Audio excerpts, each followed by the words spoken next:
At the age of 3, I was put in Heidi and Joe's dance studio, where I danced ballet and tap. Ever since then, I have loved the art of dance. Each year, I trained and trained until I got each move right.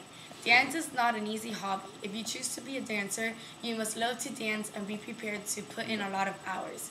You must be dedicated to this art and be ready to invest a lot of time. I have taken classes in almost every single style of dance. I can honestly say that I love to dance, but unfortunately have not been in dance for a year, but I would like to change that. I'm going to talk a little bit about the history of ballet and how it has shaped and developed dance in the present times. The earliest ballet is traced back to Renaissance Italy. Here, the dancers would perform in fancy banquets for royalty, which united paintings, music, and dance. The art of ballet was further developed in France. According to the College of Computer and Information Science, Le Ballet Comique de la Reine, which means the Queen's Ballet Comedy, was the first ballet for which a complete score survived. It was performed in Paris in 1581 and staged by Balthasar de Brigitte, a violinist and dancing master at the court of Queen Catherine de Medici. The French court ballet was made up of dance scenes linked to a plot. The purpose of these ballet courts was to entertain the aristocrats by combining rich costumes, scenery, and elaborate stage effects. In the 1600s in France, the proscenium stage was adopted. The professional dancers made their first debut here. The College of Computer and Science states that in 1661, Louis XIV established the Académie Royale de Danse, a professional organization for dancing masters. Only men were allowed to be dancers, not women. The woman role would be played by men in masks. It was not until 1681 that women were allowed to be part of Le Triomphe d'Amour, which means the triumph of love. That was the first piece that women were allowed to be a part of, which changed history. The dancers in the 18th century wore masks, big wigs, and heeled shoes. The women would wear hoop skirts that draped at the sides and panniers. Men wore a knee-length hoop skirt.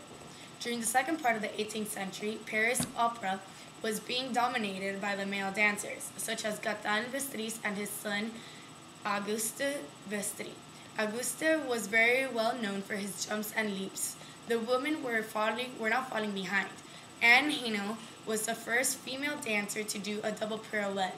According to the College of Computer and Information Science, toe dancing began to develop at about this time, although the dancers balanced on their toes only for a moment or two.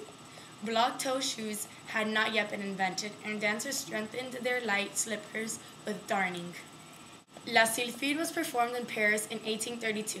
This ballet introduced the period of the Romantic ballet.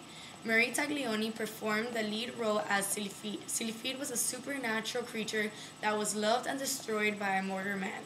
The choreographer of this ballet was Taglioni's father, Filippo Taglioni.